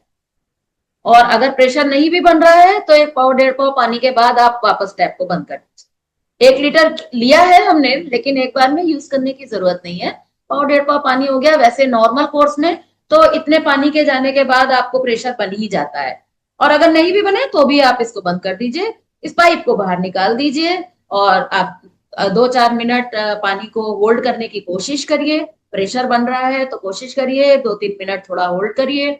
अगर बहुत ज्यादा कॉन्स्टिपेशन अगर रहता है तो आप कोशिश करिए कि इसको थोड़ा रोका जाए। और अगर टॉयलेट आपका कंफर्टेबल है, बड़ा है, तो आप टॉयलेट में ही, या आप बाहर आकर भी बाहर आ जाइए टॉयलेट से, और एक 5-10 मिनट अगर आप लेट जाए अगर, तो जो क्रॉनिक कॉन्स्टिपेशन है उसमें ये अच्छा रहता है। बाकी डेली नॉर्मल कोर्स में आपको बाहर आने की जरूरत नहीं है। आप टॉयलेट में ही बैठे बैठे 3-4 मिनट, 2-3 मिनट, जितना भी आसानी से रुक जाए उतना पानी को रोकिए, और उसके बाद आप फ्रेश हो लीजिए। अब जब आप फ्रेश होंगे तो होगा क्या? फ्रेश होंगे तो होगा ये कि रेक्टम पार्ट में आगे जो लास्ट कॉर्नर है पूरी कोलन का, लास्ट जो है रेक्टम, वहां पर जो मल जमा है वो मल बाहर निकल जाए। एक्चुअली पूरी कोलन को क्लीन करने की जरूरत नहीं है। अगर हमारा रेक्टम क्लीन है, यानी कि किसी भी पाइप का जब आउटलेट अगर ओपन है तो वो पाइप फिर मुसीबत से बाहर है। अगर उसका आउटलेट ही बंद है, चोक हो गया है, तो फिर वो पाइप साफ नहीं हो सकता कभी भी। इसलिए हमेशा हमें रेक्टम को ओपन रखना है। तो इसलिए हमने रेक्टम में जो मल जमा था उसको बाहर निकाल दिया है। ठीक है, इस तरह से हमने ये फ्रेश हो गए, पानी बाहर आ गया, पानी के साथ जो भी मलाशय में गंदगी जमा थी आगे आगे रेक्टम पार्ट में, वो गंदगी वहां से निकल गई। अब यहाँ पर 2-3 सवाल उठते हैं। पहला सवाल ये उठता है कि अगर पानी नहीं रुका तो, बहुत से लोग एनिमल लेते हैं तो पानी रुकता ही नहीं है, 1 मिनट भी नहीं रुकता, इधर पानी गया उधर तुरंत निकल जाता है, तो क्या हो? कुछ नहीं है, कोई दिक्कत नहीं है। अंदर मल इतना सूखा हुआ है और वो एकदम आगे में ही है, जिसकी वजह से वो पानी अंदर ठीक से चढ़ ही नहीं पाता है। तो वो चढ़ता भी जाता है, थोड़ा निकलता भी जाता है, और पाइप निकालते ही तुरंत पानी निकल जाता है, रुकता नहीं है। कोई दिक्कत नहीं है। जब तक ऐसा नहीं हो रहा है, जब तक नहीं रुक रहा है, तो आप कोई बात नहीं, जो निकला जैसा निकला होने दीजिए। थोड़े दिन आप इस्तेमाल करेंगे, 5-7 दिन, तो धीरे धीरे आप देखेंगे कि फिर पानी भी थोड़ा रुकना शुरू हो जाएगा। कुछ लोगों को ये प्रॉब्लम हो जाती है कि साहब पानी तो अंदर चला गया लेकिन बाहर नहीं आया, अरे अब क्या होगा? घबरा जाते हैं लोग, फोन करते हैं, जी पानी तो हमने 1 लीटर डाल दिया अंदर लेकिन बाहर नहीं आया, अब क्या करें? तो कुछ नहीं करना है, पानी है, कोई घबराने की बात नहीं है। अब ये पानी अंदर गया था तो बाहर क्यों नहीं आया, ये समझने की बात है। पानी इसलिए बाहर नहीं आया क्योंकि अंदर आंतों में इतनी ज्यादा हमारे ड्राइनेस थी कि जब ये पानी अंदर गया तो जो भी वहां पर गंदगी थी उसने उस पानी को एब्जॉर्ब कर लिया। अब जब ये पानी को एब्जॉर्ब कर लिया तो इसमें कोई घबराने की बात तो है नहीं, अच्छा ही काम है। अंदर गया है, अगर मल ने व गंदगी ने अगर उस पानी को एब्जॉर्ब कर लिया है तो सॉफ्ट हो जाएगा। और थोड़ी देर बाद आप देखेंगे कि अभी तुरंत आपको प्रेशर नहीं बना, लेकिन एक आधे घंटे के अंदर आपको नेचुरल प्रेशर बन जाएगा, क्योंकि जो मल सॉफ्ट हो गया वो खुद कोशिश करेगा कि वो अंदर से बाहर निकल जाए, तो थोड़ी देर बाद आपको खुद ही प्रेशर बन जाएगा। और अगर नहीं भी बने तो भी कोई चिंता वाली बात नहीं है, कोई डरने की बात नहीं है। अंदर अगर ये गया है तो सॉफ्ट बनाने का ही काम करेगा, नहीं भी निकला तो भी कोई डरने की बात नहीं है। कुछ लोगों की ये क्वेरी रहती है कि साहब एनिमा लिया था लेकिन कुछ सॉलिड तो निकला नहीं, केवल पानी ही पानी निकला। तो उनको ऐसा कभी कभी डाउट हो जाता है कि क्या अंदर कुछ है ही नहीं? अरे हम तो खाते ही कहाँ है कुछ हमारे अंदर तो मल होगा ही नहीं, हमारी आंतें बिल्कुल साफ होंगी, जैसा पानी गया था देखिए वैसा ही आ गया। इसका मतलब है कि हमारी आंतें बिल्कुल क्लीन है और हमें एनीमा की जरूरत ही नहीं है। बहुत से लोग ऐसा कहते हैं, ऐसा नहीं है। ऐसा, अगर पानी अंदर गया है और मल अगर बाहर नहीं आया है, इसका मतलब है कि मल तो है।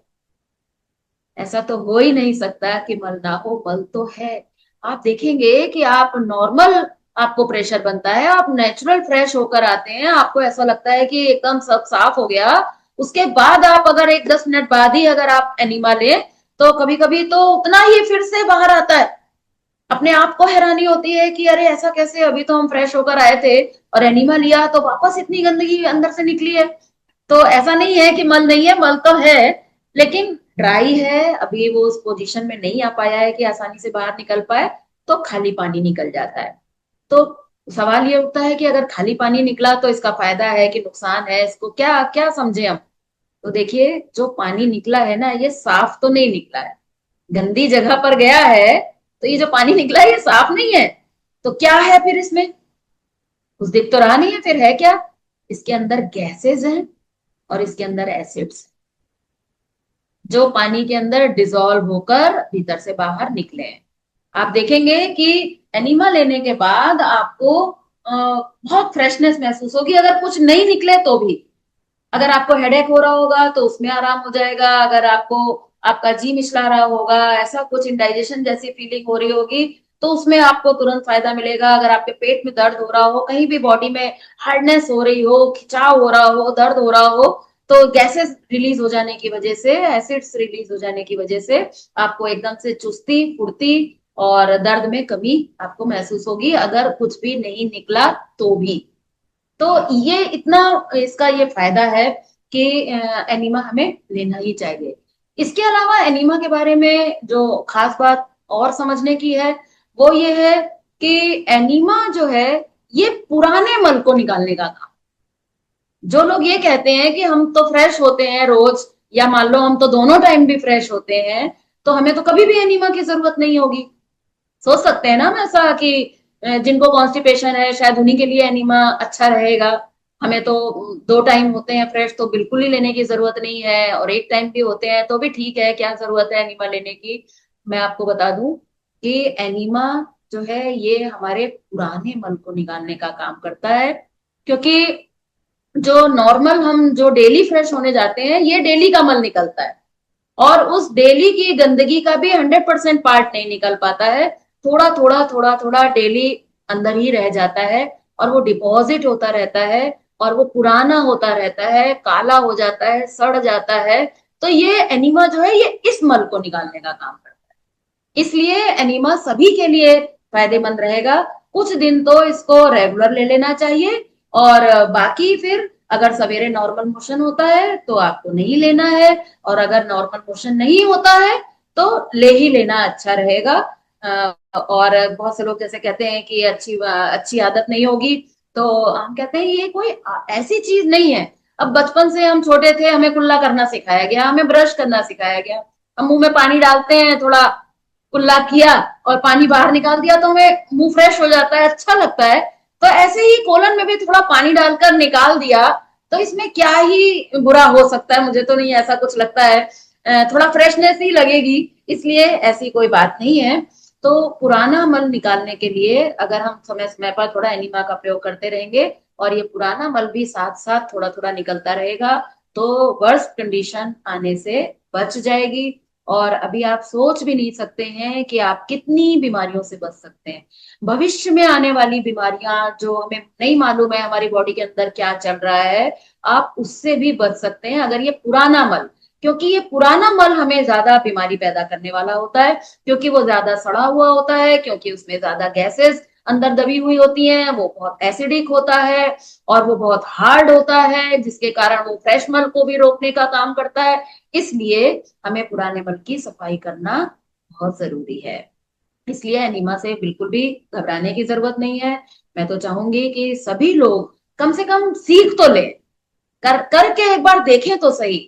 हम लोगों ने शिविर लगाते हैं, हम लोगों को पहले ही दिन से एनिमा लेने के लिए बोलते हैं, अब उसमें से भी बहुत से लोग नहीं करते हैं। अनेक रीजन होते हैं, वो कहते हैं साहब गंदा लगता है, या किसी को डर लगता है, या किसी को मालूम नहीं क्या होता है, मैं कह नहीं सकती।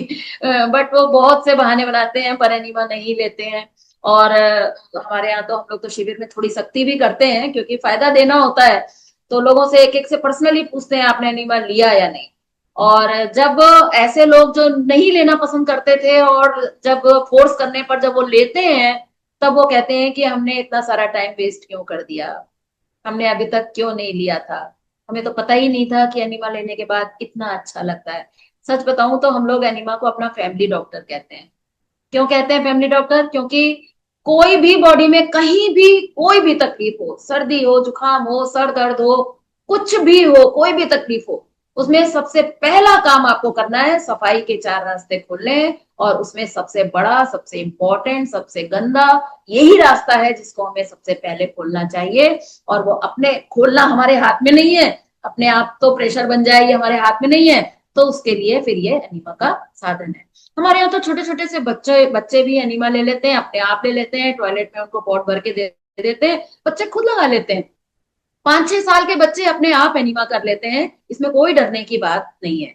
यहाँ तक कि आपको जानकर शायद हैरानी होगी कि हम लोग 5 से 6 महीने के बच्चे को भी एनिमा दे देते हैं। क्योंकि आपने देखा होगा कि इतने छोटे बच्चे जो अभी मदर फीड पर हैं, उनको भी आपने देखा होगा कई बार उनके अंदर भी दूध की गांठें बन जाती हैं। देखा होगा आपने, बहुत छोटा बच्चा भी बहुत हार्ड स्टूल पास करता है और वो दूध की गांठ जैसी बन जाती हैं, वो निकलती हैं और वो बच्चे उससे बहुत परेशान होते हैं, रोते हैं, चिल्लाते हैं, पेट दर्द होता है। हम ऊपर से तो बहुत सारा ट्रीटमेंट कर देंगे, एक वो पुराने नुस्खे हैं कि हींग लगा दो या ऐसा कुछ, बहुत सारे नुस्खे हमारे पास होते हैं। वो सब अच्छी चीजें हैं, करने चाहिए। लेकिन बहुत से लोग तो ये भी करते हैं, अरे बच्चा रो रहा है तो इसको दूध पिला दो। उन्हें ये पता ही नहीं है कि बच्चा दर्द के मारे रो रहा है, उसके अंदर से कुछ निकलना चाहता है, वो इसलिए रो रहा है और हमें नहीं पता, और ऊपर से उसको और फीड करा के उसको और कष्ट में डालते हैं। इसलिए हम लोग तो इतने छोटे बच्चे को भी हमें समझ में आता है कि उसका पेट दुख रहा है, उसको एनीमा देते हैं। और हजारों बच्चों पर प्रयोग करने के बाद हमने देखा है कि एनीमा के बाद वो बच्चा तुरंत सो जाता है, कम से कम 2 घंटे के लिए। क्या करना होता है, एक टॉयलेट के पास एक मैट बिछा दीजिए, मैट पर बच्चे को लिटा दीजिए। और एनीमा बच्चों का जो ये पाइप आता है, ये थोड़ा पतला एक पाइप 11 नंबर का आता है अलग से, मार्केट में आराम से मिल जाता है बच्चों के लिए। तो वो पाइप लगा देते हैं थोड़ा सा। और अगर इस पाइप से भी दे दें, सच पूछो तो उसमें भी कोई डरने की बात नहीं है। क्योंकि जो बच्चा इतना मोटा स्टूल पास कर रहा है, उसमें इतना पतला सा पाइप जाने में क्या ही खतरा हो सकता है। लेकिन लगता है डर, हमारा बच्चा है ना, इसलिए हमें डर लगता है। तो कोई बात नहीं, आप वो पतला वाला पाइप आप लगा के उसको देखेंगे, थोड़ा सा पानी बच्चों को तो आप ये समझ लीजिए, एक 50 to 100 ml पानी काफी होता है। बहुत छोटा बच्चा है, 50 ml पानी। छोटे थे बच्चे, देखा होगा हम लोग बत्ती दिया करते थे बच्चों को, जरा सी एक बत्ती लगाते थे, उससे बच्चों का पेट साफ हो जाता था। तो ये अनीमा तो जरा सा पानी अंदर जाता है तो एकदम गंदगी बाहर निकाल देता है। तो इसलिए बच्चों को भी दवा देकर उनके दर्द को दूर करना, इससे अच्छा है कि बच्चों को भी, उनके भी बॉडी के अंदर सफाई तो चाहिए ही है। इसलिए बच्चों को भी सफाई का रास्ता हमें खोलना होगा। इसके अलावा एनीमा जो है ये फास्टिंग के टाइम पर कंपलसरी है। हम लोग कहते हैं fasting without enema is the crime against body. क्यों? ऐसा क्यों कहते हैं?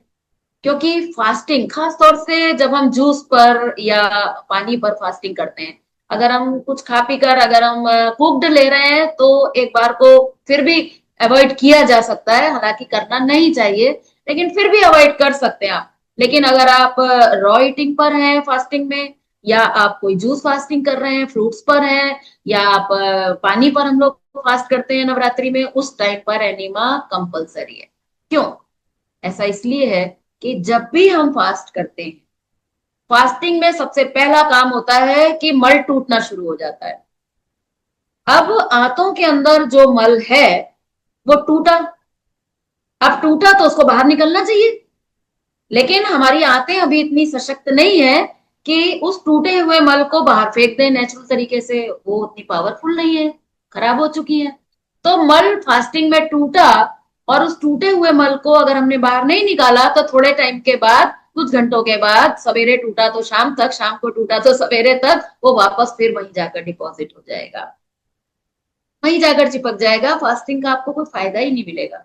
इसलिए फास्टिंग के टाइम पर जो भी मल टूटता है उसको सुबह और शाम दोनों समय अगर एनीमा लेकर निकाल दिया जाए। हम लोग तो देखते हैं, मैंने तो 1-1 महीने की भी फास्टिंग की है, जूस फास्टिंग 1-1 महीने की भी मैंने की है। 1-1 महीने तक हम लोग उपवास करते हैं और एनीमा लेते हैं, फिर भी कुछ ना कुछ निकलता है। आश्चर्य होता है कि खा कुछ नहीं रहे, जा कुछ नहीं रहा है, लेकिन फिर भी कहाँ से आती है ये गंदगी? तो आप देखेंगे ऐसा होता है। इसलिए फास्टिंग के टाइम पर एनीमा बहुत जरूरी है। तो ये कुछ बातें हैं इसके साथ में। ये जो एनीमा है, मैं तो कहूंगी कि ट्रैवल में ये एनीमा आपके साथ जरूर होना चाहिए। उस टाइम पर ये बॉक्स थोड़ा बड़ा है, थोड़ा दिक्कत हो सकती है, तो इसके लिए एक पंप एनीमा भी आता है, मार्केट में आपको मिल जाएगा। बाई चांस अभी मैं नहीं रख पाई। एक पंप एनीमा आता है जिसमें बीच में पंप होता है, और एक तरफ पानी का इनलेट होता है और एक तरफ पानी का आउटलेट होता है। तो हम एक मग में पानी लेकर डालते हैं, और एक तरफ उसको रेक्टम में इंसर्ट करके पाइप लगाकर ये कैथेटर और पंप करते हैं, तो पंप से पानी अंदर चला जाता है। तो वो एक बड़ा पोर्टेबल सा होता है एक पंप। उसको हम गांठ लगाकर एक किसी भी पाउच में डाल के ट्रैवल में रख सकते हैं, क्योंकि ट्रैवल में हम जाते हैं तो देखते हैं थोड़ा खान पान भी गड़बड़ हो जाता है, और थोड़ा बॉडी का सिस्टम चेंज हो जाता है, तो हमें थोड़ा कॉन्स्टिपेशन की प्रॉब्लम अक्सर लोगों को हो जाती है, कभी हमें भी हो जाती है। तो हम लोग ऐसे में फिर ट्रैवल एनीमा रखते हैं अपने साथ में। तो जहां भी गए एक पाउच में एनीमा लेकर टॉयलेट में चले गए, आराम से टॉयलेट में ले लिया, तो एकदम बढ़िया खुलकर भूख लगती है, उसमें फ्रेशनेस बनी रहती है, और ये टेंशन नहीं रहती है कि हम फ्रेश नहीं हुए। तो जब भी आप चाहें, जिस भी कंडीशन में, जिस भी परिस्थिति में हो, तो तुरंत फ्रेश होने का ये एक बहुत बढ़िया सरल साधन है। तो अभी फिलहाल के लिए तो मैं इस टॉपिक को यहीं तक लूंगी। आपके जो भी क्वेश्चंस होंगे उन क्वेश्चंस को मैं ले लूंगी। क्या मेरे पास 15 मिनट है, नीता दीदी, जी जी या वो भी जी है? जी। जी, आप वो भी बता रहे थे ना, वमन नीति का थोड़ा हाँ, बहुत। मैं वही चाह रही हूँ कि तो एक ये तो मैंने थोड़ा डिटेल में बताया, बाकी मैं सोच रही हूँ 2-4 मिनट में, 5 मिनट में बिल्कुल। थोड़ा सा उसको भी ले लूं क्या? हाँ बिल्कुल बिल्कुल बिल्कुल। ओके। तो ये एनीमा, देखिए ये एनीमा का जो टॉपिक है ना, ये बहुत डिटेल में है। मैंने तो अभी आपको बस जो ध्यान में आ गया वो बता दिया। बट ये बहुत एक अच्छी चीज है। और हमारी जो मेन किताब है, जीवनी शक्ति कैसे जगाएं, मैंने पिछली बार भी आपको बताया था, हमारे यूट्यूब चैनल पर इसका ऑडियो भी है उपलब्ध। तो उसका उसमें एक चैप्टर है शक्तिदायक एनीमा। तो आप लोग उस चैप्टर को का ऑडियो जरूर एक बार सुनिए, तो जो चीजें रह गई हैं वो भी आपको अच्छे से समझ में आ जाएंगी। तो एनीमा के बाद अब ये हो गया मलाशय की सफाई, यानी कि बॉडी के कमर के नीचे की सफाई हो गई। अब हमें कमर के ऊपर की सफाई करनी है, तो उसमें आता है स्टमक। तो उसकी सफाई के लिए वमन का प्रयोग बताया गया है। वमन जो है ये क्या करता है, कि इस जैसे मैंने वहां पर ऋषि मुनियों का उदाहरण दिया था, वैसे ही यहाँ पर मैं एक उदाहरण दूंगी हाथी का, एलिफेंट। आपने देखा होगा बहुत बार बचपन में, हाथी नदी के किनारे जाया करते थे, और वहां पे सूंड से बहुत सारा पानी अंदर ले लेते थे, और उसके बाद वो नदी से बाहर आते थे और बड़े जोर से उस पानी को निकालते थे। देखा होगा आप लोगों ने, मैंने तो देखा है। तो ये कोई हाथी कोई खेल नहीं कर रहा होता है, ये हाथी अपनी बॉडी की क्लीनिंग कर रहा होता है। तो इसलिए इस वमन की क्रिया को गज करनी क्रिया भी कहा जाता है। गज मतलब हाथी, और करनी मतलब जो हाथी जो क्रिया करता है, उसी क्रिया को हमें करना होता है। तो ये क्या करते हैं हम इसमें, कि उकड़ू बैठते हैं हम, जैसे इंडियन टॉयलेट में हम जैसे बैठते हैं, ऐसे बैठकर हमें थोड़ा गुनगुना पानी और उसमें हल्का नमक, अगर बीपी वगैरह का या हार्ट का प्रॉब्लम है तो आप नमक स्किप कर सकते हैं, अदरवाइज उसमें थोड़ा नमक डाल के और उकड़ू बैठकर हमें उस पानी को पीना होता है। और कितना पीना होता है? अपनी लिमिट से 1 गिलास ज्यादा, यानी कि जितना आप पी सकते हैं। और कैसे पीना होता है? जितनी स्पीड से आप पी सकते हैं, जितनी स्पीड से आप पिएंगे उतनी ही ये क्रिया बढ़िया होगी। ये नहीं कि आराम से आप चेयर पर बैठ गए और सिप करके पी रहे हैं, ऐसे नहीं। गटागट गटागट इतनी जल्दी जल्दी पीना है कि कई बार तो वो थोड़ा बाहर भी जाता है, फिर भी जल्दी जल्दी पी लेते हैं। और एक पोजीशन ऐसी आती है कि ऐसा लगता है कि अब तो उल्टी आने वाली है। जब तक बिल्कुल ऐसा ना लगने लगे कि बस लास्ट है ये, तब तक आपको पीते रहना है। लगना शुरू हो कि उल्टी आ रही है तभी बंद कर दें, ऐसा नहीं करना है। उसके बाद भी 1 गिलास पी जाना है। तो किसी किसी को 2 गिलास में ही हो जाता है, किसी को 3 गिलास में हो जाता है, बहुत से लोगों को 5 गिलास में होता है। तो ये अलग अलग बॉडी पर निर्भर करता है। तो इसमें कोई ऐसा नियम नहीं है कि मैं आपको बता दूं कि कितना पानी पीना है। मेरा 2-2.5 गिलास में हो जाता है, मेरे हस्बैंड 5 गिलास पी जाते हैं। तो इसलिए ये थोड़ा डिफर हो सकता है। लेकिन उसका पहचान यही है कि जब आपको लगे कि अब बिल्कुल एक बूंद भी नहीं जाएगा, तो इतनी स्पीड से आपको वो पानी पीना है।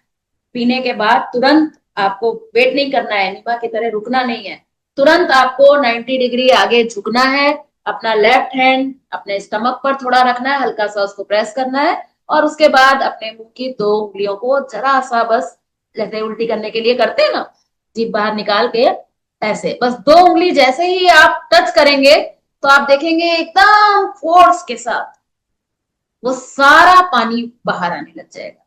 2-4 बार आपको करना पड़ेगा, एक बार करेंगे तो एकदम फोर्स से निकलेगा, फिर थोड़ा सा और करेंगे, 3-4 बार आपको करना पड़ेगा, जब तक आपको ऐसा लगे कि हाँ और निकल सकता है पानी, तब तक आपको ये करना है। इसको कहते हैं वमन क्रिया। ये क्या करता है कि ये हमारे स्टमक के अंदर अगर कुछ भी अनडाइजेस्टेड फूड पड़ा है, या उसकी वजह से अंदर कुछ सड़न पैदा हो गई है, कोई चीज सड़ रही है, अंदर गैसेस हैं, एसिड्स हैं, ये सारी चीजें जितनी भी होती हैं, तो ये पूरा एक धुलाई हो जाती है स्टमक की।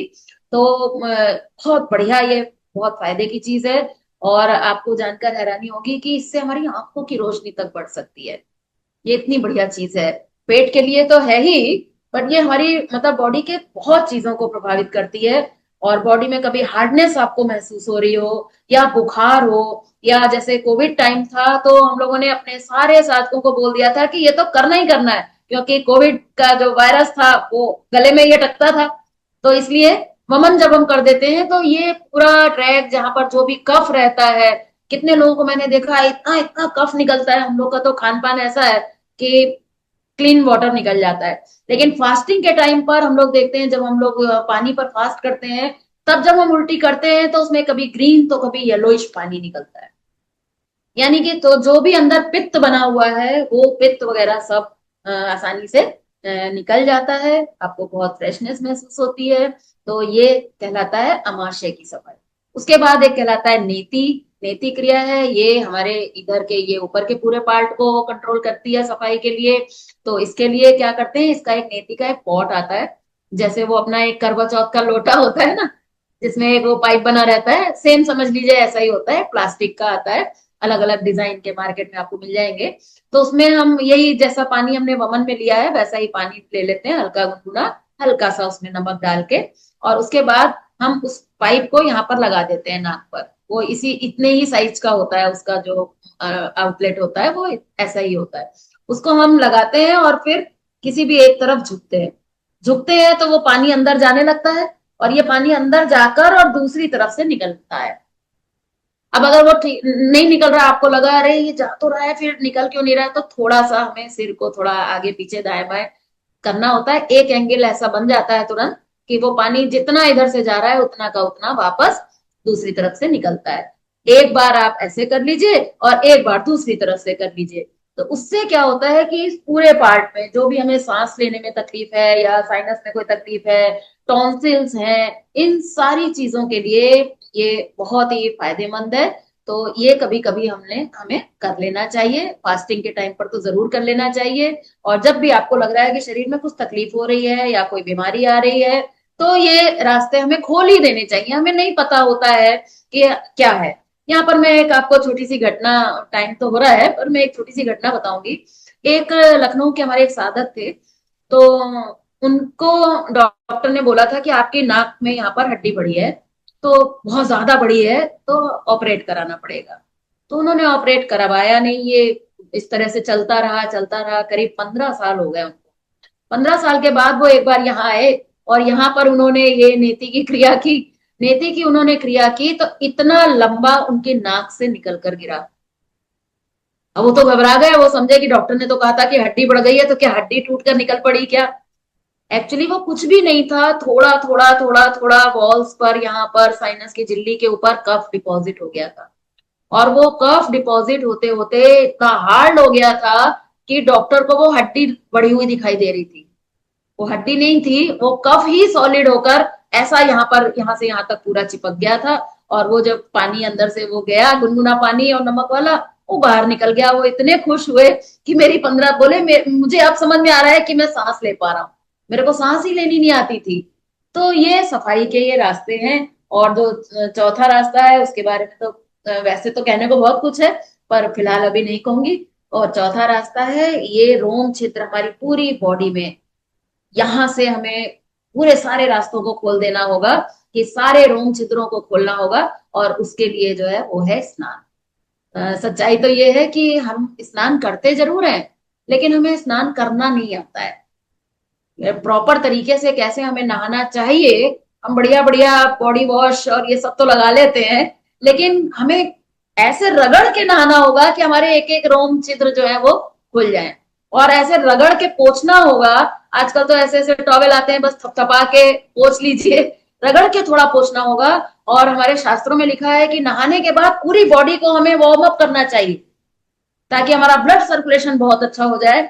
सच पूछो तो हमें ना तो सही ढंग से सांस लेनी आती है, ना हमें सही ढंग से नहाना आता है, ना हमें सही ढंग से खाना आता है, ना हमें सही ढंग से जाना आता है। सच पूछिए तो अभी हमें सही ढंग से जीना आता नहीं है। अभी हमें हम लोगों को बहुत सीखने की जरूरत है। और दुख की बात है कि कोई सिखा ही नहीं रहा है। कोई डॉक्टर नहीं सिखा रहा, कोई बता नहीं रहा। ये सब छोटी छोटी चीजें हैं जो हमारे सीखने के लिए बहुत इंपॉर्टेंट है। तो इतना ही कहकर मैं अपनी वाणी को विराम दूंगी, कि मैंने कोशिश की कि आपको ये बताने की कि अपनी बॉडी पर हमेशा ध्यान दें इस बात को, कि हमारे कौन सा रास्ता हमारा ब्लॉक हो रहा है, कौन से रास्ते की सफाई हमने कितने दिन से नहीं की है। हम लोग को अभी कोई प्रॉब्लम नहीं है, लेकिन फिर भी हम वीक में कम से कम 2 बार 3 बार तो एनिमा ले ही लेते हैं। वीक में एक बार तो एटलीस्ट वमन कर ही लेते हैं। और जब वमन करते हैं तो उसी का पानी लेके ये भी कर ही लेते हैं एक बार। नहाते हैं तो हम भी लापरवाही से नहाते हैं, ऐसा नहीं कहूंगी कि हम बहुत बढ़िया है। हम भी लापरवाही करते हैं, लेकिन याद आ जाता है कि नहीं थोड़ा ठीक ढंग से करना चाहिए, तो अच्छे से नहा लेते हैं। तो फायदों को हम लोग देख सकते हैं। और बाकी अपना डाइट सिस्टम तो है ही, बिना डाइट के तो सफाई के रास्ते भी काम नहीं करेंगे। डालना गंदगी अगर डालना जारी रखेंगे तो सफाई कितना भी कर ले, एक तरफ से डालिए एक तरफ से निकालिए, होने वाला कुछ नहीं है। इसलिए डालने को कंट्रोल करिए और निकालने पर फोकस करिए। Okay, thank you. Thank you. नमस्कार। Thank you, thank you, thank you Shyama दीदी। आप वो जो रोमकूप का बोल रहे थे उसका थोड़ा सा बताइए ना, कि नहाने के लिए तो सिर्फ सोप ही यूज करते हैं, ओके। तो तो क्या सो कुछ वो फूफा बोलते जो उसको हाँ, लेते? हाँ, तो अच्छे से मतलब पूरा बॉडी को हमें रगड़ के नहाना चाहिए। हमारा ये फोकस होना चाहिए कि भाई रोम छिद्र खुल रहे हैं कि नहीं। तो पूरी बॉडी को हमें रगड़ना है। और बाकी वैसे तो अब तो नहीं कुछ कह सकते, अब मॉडर्न जमाना है तो इसलिए वैसे तो सोप वगैरह कोई बहुत अच्छे नहीं माने गए हैं। हाँ, हालांकि अभी मार्केट में काफी अच्छे भी आने लगे हैं, काफी ऑर्गेनिक और ये वो बहुत तरह के माइल्ड सोप ये अच्छी क्वालिटी के आने भी लगे हैं, तो यूज कर सकते हैं। बट जो बहुत एसिडिक है, जिस सोप को लगाने के बाद आपको स्किन अपनी ड्राई लगे, समझ लीजिएगा वो आपका सोप अच्छा नहीं है, चाहे कितने भी बड़े ब्रांड का हो। सोप की एक ही पहचान होती है कि सोप यूज करने के बाद अगर आपकी बॉडी में खिंचाव महसूस हो रहा है स्किन में आपको, तो इसका मतलब है वो सोप आपके लिए अच्छा नहीं है। तो हमारे शास्त्र तो कहते हैं कि मतलब ज्यादातर पुराने लोग थे तो कोई ऐसा सोप यूज ही नहीं करते थे, रगड़ के बस नहा लेते थे, अंगोछे से रगड़ के पोंछ लेते थे। लेकिन फिर भी ठीक है, हम लोग यूज करते हैं, कोई दिक्कत नहीं है, यूज कर सकते हैं, लेकिन थोड़ा रोम छिद्रों को खुलना चाहिए। कितना कॉस्मेटिक का प्रयोग करते हैं हम लोग, तो उससे भी हमारे रोम छिद्र काफी हद तक थोड़े बंद हो जाते हैं। तो इसलिए नहाते समय हमें ये ध्यान रखना होगा कि ये थोड़ा खुल सके। थैंक ठीक यू। है। तो जैसे आपने अभी एनिमा वगैरह का बताया, तो मैंने आपको जिक्र भी किया था, और मैं बाकी व्यूअर्स को भी बताना चाहती हूँ कि मैंने ये सेशन के लिए क्यों कहा था। मेरे बहुत क्लोज रिलेटिव हैं जिन लोग कॉन्स्टिपेशन से बहुत ज्यादा सफर कर रहे हैं। तो जब मैंने उनको आयुर्वेदिक दवाई रिकमेंड करी तो वो आयुर्वेदिक दवाई नहीं लेते। रोज सवेरे 2 से 3 घंटे वो घूमते रहते हैं कि बस वो किसी तरीके से फ्रेश हो जाए। फिर अभी एक रिलेटिव को तो इतना ज्यादा प्रॉब्लम हुआ कि उन्हें इमरजेंसी में बॉम्बे ले जाना पड़ा, और बॉम्बे में उनका ट्रीटमेंट कराना पड़ा। तो काफी दिक्कत होती है। मतलब हमको लगता है कि ये क्या चीज है, कोई डॉक्टर के पास बॉम्बे जा रहे हैं और वहां पे जाके पूरा क्लीनिंग करा के आ रहे हैं, तो आश्चर्य लग रहा था। तभी मैंने आपसे इस बारे में जिक्र किया था। और आपने पिछले सेशन में भी कहा था कि लोडिंग से ज्यादा हमें बाहर निकालने पे ध्यान देना चाहिए। तो एक मेरा सवाल है, ये मैंने कई बार पढ़ा भी, क्योंकि जब मैं उस रिलेटिव के लिए गूगल में सर्च कर रही थी, क्या एज के हिसाब से भी कॉन्स्टिपेशन होता है? जैसे बोलते हैं कि after 50 it is very common, तो कॉन्स्टिपेशन क्या एज से भी रिलेटेड है? क्योंकि जो रिलेटिव का था वो भी सब्जी वब्जी खा रही थी, फ्रूट खा रही थी, दही खा रही थी, सब अच्छे से सब ले रही थी, बहुत अच्छी डाइट है, वो बाहर का कुछ नहीं खाती, जंक फूड। पर इतना सब कुछ होने के बाद क्या, जैसे मैं भी कभी कभी महसूस करती हूँ कि जो हम यूथ में हम फ्रेश होते थे वैसे वाला अब उतना एफर्ट नहीं हो रहा, जबकि हम इतने फ्रूट्स वेजिटेबल्स खा रहे हैं। तो क्या एज फैक्टर है? देखिए इसमें वैसे एज फैक्टर नहीं है, लेकिन ऐसे एज फैक्टर हम कह सकते हैं कि जैसे जैसे अभी हमारी एज बढ़ती है ना, वैसे वैसे हमारा वर्कआउट कम होता जाता है, फिर काम धंधा कुछ करते नहीं है, तो बॉडी में एक्चुअली फिर खाने की डिमांड और भी कम हो जाती है।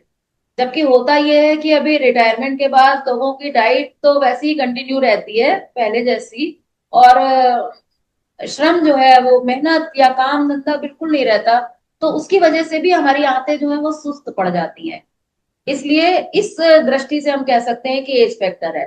अगर इस एज में भी अगर एक्टिव है हम, और थोड़ा वर्कआउट हमारा अच्छा हो रहा है, कुछ हम काम धंधा कर पा रहे हैं, तो फिर एज फैक्टर इतना ज्यादा प्रभावित नहीं होता। हाँ, थोड़ा बहुत ये होता है कि आंतों पर थोड़ा बहुत प्रभाव पड़ सकता है, बट इतना नहीं कि हमें ऐसा कॉन्स्टिपेशन हो जाए कि हमें उसके लिए डॉक्टर के पास जाना पड़े, ऐसा नहीं है। तो एज फैक्टर इस दृष्टि से हम कह सकते हैं कि मैंने ऐसे बहुत से लोगों को देखा है जो अच्छी उम्र के हैं, लेकिन बहुत एक्टिव हैं, बहुत सब तरह से चलना फिरना दौड़ना ये काम करना ऊपर नीचे थोड़ा बहुत उनका चालू रहता है, तो उनके रिजल्ट्स काफी अच्छे हैं। ये चीज है, और सबसे बड़ी बात ये है कि लोगों को ये नहीं समझ में आ रहा है ना कि जैसे जैसे हमारा काम कम हो रहा है वैसे वैसे हमको खाने की जरूरत बहुत कम है। ये चीज नहीं लोग समझ पा रहे हैं, बहुत कम खाने की जरूरत है दीदी, इतना कम खाने की जरूरत है कि मैं क्या बताऊं, लोग सोच भी नहीं खाने सकते। खाने के आइटम्स इतने हो गए हैं, इतना मार्केटिंग हो गया है, और सब लोगों को लगता है कि नहीं अब न्यूट्रिशियस खाना है, तो न्यूट्रिशन के नाम पे फ्रूट्स भी डाले जा रहे हैं, नट्स भी डाले जा रहे हैं, ड्राई फ्रूट्स भी डाले जा रहे हैं, हर चीज तो डल रही है। वही वही, क्योंकि क्वांटिटी बहुत कम चाहिए, बहुत कम क्वांटिटी चाहिए, हाँ, आप ये खाओ पर क्वांटिटी बहुत कम चाहिए। बस वही है कि जब तक हम लोग तो बाहर भी जाते हैं, कभी ऐसा नहीं है कि हम कभी बाहर नहीं खाते या हम कभी रेस्टोरेंट में नहीं खाते, बट हमारी क्वांटिटी इतनी कम होती है कि हमारे सामने आप कुछ भी रख दीजिए, हमें किसी चीज से परहेज नहीं है। हमें कुछ भी खिला लीजिए, हमें कोई दिक्कत नहीं है, क्योंकि हम क्वांटिटी अपने हाथ में रखते हैं। कहीं गए किसी ने फोर्स किया, या कहीं गए कुछ अच्छी चीज नहीं मिल रही है खाने को, उल्टा सीधा ही मिल रहा है खाने को, तो क्या करेंगे, खाएंगे ही, तो खाते हैं, लेकिन फिर क्वांटिटी हम अपने हाथ में रखते हैं। यहाँ तक कि एक रिसर्च तो ये कहती है कि अच्छे क्वालिटी का खाना अगर ज्यादा मात्रा में खाया गया तो ये ज्यादा नुकसान करेगा, बजाय इसके कि हम खराब क्वालिटी का खाना थोड़ी मात्रा में खाते हैं। खराब मात्रा क्वालिटी का खाना आप थोड़ा खा लीजिए, कम नुकसान करेगा, लेकिन अच्छी क्वालिटी हमने सोचा यार ये तो अच्छा है खाओ, तो अब खाए जा रहे हैं दबा दबा कर तो वो ज्यादा नुकसान करेगा। ये है। जी जी, हाँ जी। Thank you. Yes Jaspal ji. जी नमस्कार मैम। जी प्रणाम, जी प्रणाम। मैम मैं 10 सालों से ये यूज कर रही हूँ एनिमा। तो बड़ा अमेजिंग है इसके इफेक्ट। और मैंने जल नेती जब पहली बार शुरू की तब मुझे पहली बार लगा कि मैं सांस ले रही हूँ। सही मेरा बात है। पूरा ये एरिया ऐसे लगा, मुझे क्लीन हो गया बिल्कुल। और मुझे आई साइड में भी इम्प्रूवमेंट लगी इससे। पर वो मन करता हुआ मुझे डर लगता है, लेकिन आपने बोला मैं जरूर ट्राई करूंगी। तो क्या पानी तो और पीना है, उसमें डर की क्या बात पता नहीं, मुझे वोमिट करते हुए डर लगता है। नहीं नहीं, करूंगी मैं ट्राई। कभी कभी और कोई थोड़ा एनिमा बैड से एक्सपीरियंस, हाँ कभी कभी किसी को बैड हाँ एक्सपीरियंस हो जाता है तो फिर वो दोबारा ट्राई नहीं करता है, ऐसा नहीं है। हाँ जी, मैं करूंगी ये ट्राई। और एनिमा लेने से मेरी फ्रेंड का 1 महीने में 5 किलो वेट कम हो गया उसका। वो मुझे इतना थैंक यू करती है कि तूने मुझे इतना अच्छा ये एनिमा बताया है। तो बहुत ही अच्छे इफेक्ट हैं इसके एनिमा के। तो थैंक यू सो मच, आपने बहुत अच्छी जानकारी दी। Thank you. हाँ जी, deep gratitude to you. Thank you. Thank you. अभी तो आप ये समझ लीजिए कि इस एनिमा से रिलेटेड भी मतलब इसके स्पिरिचुअल साइड्स भी हैं एनिमा के भी आप सोच नहीं सकते। ये एनीमा बहुत से लोग लेते हैं, कहते हैं साहब पानी नहीं निकला, तो हम लोग कहते हैं आप कंजूस व्यक्ति हो इसलिए पानी नहीं निकला। एक कारण तो ये है कि पानी इसलिए अंदर रह गया क्योंकि एब्जॉर्ब हो गया। दूसरा रीजन है कि कंजूस व्यक्ति, क्योंकि हमारी आंतों के अंदर जो सेल्स है, उन सेल्स के अंदर भी मन है, और हमारा मन स्वार्थी है, बटोरने वाला है। तो हमारे जैसे हमारे घर में हमने कूड़े बटोर के रख रखे हैं ना, बेकार के कपड़े, बेकार के जूते चप्पल, बहुत कुछ हमने कूड़ा इकट्ठा किया है। तो जो भी कूड़ा हमारे पास है उसको हमने बटोरा हुआ है। तो ऐसे ही हमारे आंतों में जो मल है और आंतों के अंदर जो सेल्स हैं उसके अंदर जो मन है, तो वो स्वार्थी होने की वजह से आंतें उस मल को रोक लेती हैं। पता नहीं मैं अपनी बात कह पाई कि नहीं नहीं। नहीं, बिल्कुल। मैंने भी ये वाला सुना है कि कंजूस लोगों को सबसे ज्यादा कॉन्स्टिपेशन होता है। यस, तो हम लोगों ने तो प्रयोग करवाए, बंटवाते हैं लोगों से, बांटो कुछ बांटो। हाँ, बांटते हैं तो उनको होने लग जाता है एनीमा भी, अच्छे रिजल्ट आने लगते हैं एनीमा के भी। बिल्कुल बिल्कुल। हाँ जी। यस मीनाक्षी।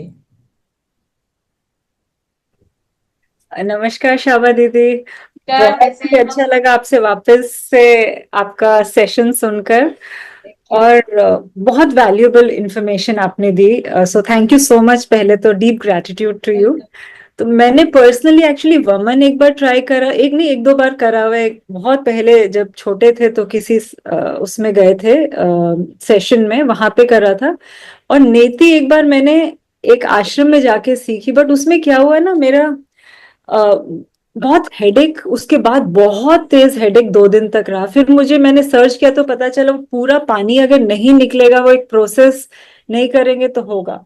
तो मैं एक तो ये पूछना चाह रही थी कि ये सारी चीजें जो आपने बताई हैं, ये हमको एक्सपर्ट गाइडेंस के अंदर अंडर करनी चाहिए कि कैसे अपने आप से करें? क्या सजेशन है आपका? वैसे इसमें कुछ बहुत ज्यादा ऐसी गाइडेंस की जरूरत नहीं है। आप ट्राई करते हैं तो हो जाता है। जैसे नेति है, इसमें ये थोड़ा सावधानी रखनी होती है कि जैसे हमने पानी डाला तो हम्म, बहुत क्विकली हमें एंगल सेट करना होता है थोड़ा। अब इसमें कोई हमारा पकड़ के नहीं करेगा। हाँ अगर हाँ हमने उसको थोड़ा देर किया और ये पानी यहाँ से चढ़ गया, तो फिर वो यहाँ से अगर नहीं निकला तो ऊपर चढ़ गया। तो जैसे ही हम यूं करते हैं तो हमें तुरंत आइडिया हो जाता है कि दाएं बाएं हमें थोड़ा करने की जरूरत, जैसे ही वो सेट हो जाए बस तुरंत रुक जाना होता है। तो ऐसा है थोड़ा बहुत। बाकी हम लोग जो शिविर में तो करवाते ही है, जो हाँ। हमारे 7 दिन के शिविर होते हैं उसमें हम लोग 7 दिन इसका पूरा ट्रेनिंग, मॉर्निंग में 6:30 से 7:30 तक का डेमोन्स्ट्रेशन रहता है। तो किसी ने ये बोला था कि नेति फिनिश करने के बाद बहुत जोर से सांस को बाहर छोड़ना चाहिए ताकि हाँ जो हाँ, पानी वो बच भी जाए। है। थोड़ा एक तरफ नाक बंद करके हाँ हाँ। ऐसे ओ, करके, तो जो भी यहाँ पे थोड़ा रुका भी होता है वो भी निकल जाता है। पानी को भी ऊपर अगर चढ़ गया है तो उसको भी निकलने का मौका मिल जाता है। तो ये आपने अच्छा पॉइंट आउट किया, रह गया था। तो नेति के बाद ये हमें करना होता है। यस। तो अब आपके ये सेशन के बाद मैं हिम्मत करूंगी कि एनिमा भी करूं। मैं उससे खुद ही बहुत घबराती देखिए हूँ। मैं आपको बता दूं, एनीमा के लिए तो बिल्कुल हिम्मत की जरूरत नहीं है। अब भी जाके कर लीजिएगा आप 10 मिनट के अंदर। इससे सिंपल और कोई चीज नहीं है। मैं आपको बता रही हूँ, हमारे यहाँ छोटे छोटे से बच्चे कर लेते हैं, और जब अंदर से गंदगी निकलती है ना, तो हाँ अपने आप को इतना खुशी होती है कि अरे इतना अंदर गंदगी थी। और हम लोग के पास तो एक से एक एग्जाम्पल है। मैं हम लोगों ने कम से कम 5-6 केस हम लोग के पास ऐसे हैं कि कोमा में था आदमी, 1-1 महीने से कोमा में था, और उसको केवल एनीमा देके कोमा से बाहर निकाल दिया। एक केस नहीं है जिसके ऊपर डॉक्टर लाखों की दवाइयां डाले पड़े हैं, आईसीयू के अंदर डाल के, और दवाइयां डालते जा रहे हैं, और पता नहीं क्या क्या वो प्रोसेस कर रहे हैं। अभी हमारा गुजरात का एक केस था जिसमें उसकी पत्नी ने कहा कि मेरे पति को आप एनीमा दीजिए, वो कोमा में है। तो डॉक्टर ने कहा नहीं, एनीमा तो हार्मफुल है। उन्होंने कहा अगर आप एनीमा नहीं दे सकते तो आप रिलीज कर दीजिए, हम घर ले जाना चाहते हैं। तो आप ये समझिए, एक एनीमा लेने के लिए 3 एक्सपर्ट विशेषज्ञों का जो है पैनल बैठा, 1 घंटे मीटिंग चली कि क्या करें, एनीमा दिया जा सकता है ऐसी कंडीशन में कि नहीं दिया जा सकता है। और फिर लास्ट में ये हुआ कि नहीं, ये महिला तो बहुत जिद कर रही है, चलो देखते हैं क्या होता है। और उस व्यक्ति को जब एनीमा दिया गया तो वो 2 घंटे के अंदर कोमा से बाहर आ गया था। ये सच्ची घटना है। और ऐसे 1-2 केस नहीं, आप कभी किसी के ऊपर प्रयोग करके देख लीजिएगा। कभी भी कोई ऐसी क्रिटिकल पोजीशन में आप सबसे पहले एनीमा दीजिए। हम लोग तो कोविड के टाइम पर अस्पतालों में किसी तरह सोर्स सिफारिश लगा लगा के लोगों को जो हॉस्पिटल में भर्ती थे उनको एनीमा करवाया हम लोग ने। नहीं डॉक्टरों बिल्कुल। की चोरी से हम लोग एनीमा दिलवाते हैं। आईसीयू में भर्ती होता है, जब हम लोग देखने के लिए जाते हैं पेशेंट को, तो कोशिश करते हैं कि वहां एनीमा, डॉक्टरों से झगड़ा करते हैं कि इनको आप एनीमा दीजिए, आपको देना पड़ेगा। ये बात है। बहुत इसलिए नहीं, अब मैं बिल्कुल इसको करूंगी। तो एक बस और चीज थी, मुझे पता है और भी हैंड रेजेस हैं कि ऐसा क्या हम करें कि हमारे पास ये स्टेट नहीं हो कि हमको ये नहीं लेना पड़े, ऐसा कुछ आज के दौर में ऐसा है? क्योंकि आपने कहा आप लोग भी लेते हैं, तो मतलब एक नेचुरल जो भगवान जी ने ओरिजिनली बनाया होगा हमको, उसमें शायद ये जरूरत नहीं रही होगी। तो बिल्कुल नहीं। उसके लिए ना दो कई सारे फैक्टर हैं। हम्म। उसमें एक तो आजकल जो भी हम लोग खा रहे हैं, उसमें भी बहुत सारे फैक्टर्स हैं। इतने पेस्टिसाइड्स, इंसेक्टिसाइड्स, इतना पोल्यूशन है, इतना लाइफस्टाइल इतनी स्ट्रेस वाली है, और उसी समाज में हम रह रहे हैं। तब बहुत सारे ऐसे फैक्टर्स होते हैं। तो इस वजह से अगर अभी आज भी अगर हम कहीं पहाड़ों पर चले जाएं, किसी ऐसी जगह पर चले जाएं नेचुरल, और सबसे बड़ी चीज जो है ना, ये है मन का रोल। मतलब मन खुश नहीं है, लोगों के मन प्रसन्न नहीं है, तो उसकी वजह से भी अंदर मल जो है वो सूख जाता है। जब हमारा मन सूखा सूखा रहता है, तो मल भी सूखा सूखा हो जाता है। मतलब बहुत सारी चीजें हैं, तो बहुत इफेक्ट डालती हैं। मतलब ये पर्सनालिटी को पूरा हम केवल फिजिकल लेवल पर तो देखना बहुत बड़ी भूल है, बहुत बड़ी भूल है। इसके साथ जब तक माइंड को और इंटेलेक्ट को, सब चीज को एक साथ नहीं देखेंगे ना, तब तक बहुत मुश्किल है। इसलिए थोड़ा कठिन है, बट पॉसिबल है। योगी जी महाराज हमारे जो थे, गुरु जी, वो सिर्फ नवरात्रि में एनिमल लेते थे, जब वो फास्टिंग में होते थे। इसके अलावा उन्हें नहीं जरूरत पड़ती थी, बट हम लोग तो लेते हैं। बहुत रेयर लेते हैं, इतना नहीं लेते हैं, बट ले लेते हैं, अच्छा लगता है लेके। थैंक यू सो मच, बहुत बहुत धन्यवाद आपको। Thank you. Thank you Meenakshi. Yes Shobha ji. नमस्ते नीता मैम, नमस्ते शमा दीदी। नमस्कार मैडम। हाँ, मुझे वमन क्रिया के बारे में ज्यादा जानना था कि मुझे एसिड ज्यादा बनता है, तो हफ्ते में कितनी बार तक ले सकते हैं? आप हफ्ते में 3 बार लीजिए पहले। 1 महीने तक आप लीजिए, या अगर आपको अच्छा लगे तो 3 बार लीजिए, कम अच्छा लगे तो 2 बार लीजिए। एसिडिटी का इससे अच्छा रिजल्ट और किसी चीज में नहीं है। और आ, बाकी एसिडिटी ज्यादा है, तो ये इसका मतलब है कि एसिडिक चीजें जा रही हैं, उसको भी थोड़ा कंट्रोल करना हाँ, पड़ेगा। कुछ खा के इस एसिड को नीचे से नहीं निकाला जा सकता? कुछ खाने की, जैसे वमन क्रिया न करके कुछ? देखिए, यहीं पे तो सारी भूल हो रही है। जब भी हमें शरीर को स्वस्थ बनाना होगा, तो हमेशा हमें निकालने पर फोकस देना होगा, डालने पर नहीं। आज प्रॉब्लम वही है कि हम प्रोटीन डाल रहे हैं, पर प्रोटीन पच नहीं रहा है। हम खाना डाल रहे हैं, पर खाना, हमारा बॉडी उस लायक नहीं है, हमारी आंतें उस लायक नहीं है। इसलिए निकालने पर जोर देना है। इसको ऊपर से हमारे ही शास्त्रों में निकालना कहते हैं, बेस्ट है। एक होता है अभाववाद और एक होता है विकारवाद। आज दुनिया में जो चल रहा है वो अभाववाद है। कोई भी दिक्कत है तो इसका मतलब कुछ डालो। और विकारवाद जो है, ये कहलाता है कि कोई भी दुख है जीवन में, तो इसका मतलब है अंदर कुछ एक्सेस है, उसको निकालो। अगर मन में चिंता है, तो अपने अंदर से आसक्तियां निकालो, इच्छाएं निकालो, अहंकार निकालो, ईर्ष्या द्वेष निकालो। निकालना है, डालना नहीं है। इसलिए स्वस्थ बनाने के लिए हमें हमेशा निकालने पर फोकस देना है। डालने पर अगर हमने दिया, तो रास्ता ही गलत हो जाएगा। जी। Thank you, thank you. जी मैम, बताइए। हाँ जी। दीदी, मेरा क्वेश्चन जो था वो अभी शोभा दीदी ने पूछ लिया कि कितनी बार हम वमन कर सकते हैं, तो वो आंसर मुझे मिल गया है। और दूसरी चीज मैं आपके शिविर के बारे में पूछना चाह रही थी कि कब ये स्टार्ट होता है, कितने दिन का होता है, तो एक बार आके क्या सिस्टम है उसके बारे में पूछ रही थी। ओके। देखिए, हमारी संस्था के द्वारा अनेक प्रकार के शिविर लगाए जाते हैं। एक होता है 1 डे कैंप, एक होता है 3 डेज कैंप, और एक होता है हम्म 7 डे कैंप। 1 डे कैंप जो होता है, ये 4 से 6 घंटे का होता है, जिसमें हम लोग तप, सेवा, सुमिरन, शरीर, मन, बुद्धि, तीनों चीज को मतलब शॉर्ट में बताते हैं। 3 दिन का जो हमारा शिविर होता है, वो फास्टिंग कैंप होता है। उसमें नींबू पानी पर उपवास करते हैं। 2 दिन उपवास करते हैं, तीसरे दिन उसको ब्रेक करते हैं। वो उसका राइट। फास्टिंग का डेमोन्स्ट्रेशन होता है वो। और हम्म लेक्चर भी जो होते हैं, वो ज्यादातर फास्टिंग से ही रिलेटेड रहते हैं उस टाइम पे। एक जो हमारा मेन कोर्स प्रोग्राम है, वो 7 डेज या 6 डेज का होता है। उसमें पूरा सब कुछ A to Z सब कुछ सिखाया भी जाता है, कराया भी जाता है, पूरा प्रैक्टिकल रिजल्ट भी दिखाया जाता है। फर्स्ट डे मेडिकल चेकअप होता है, लास्ट डे मेडिकल चेकअप होता है, आप अपने रिपोर्ट्स को कंपेयर करते हैं।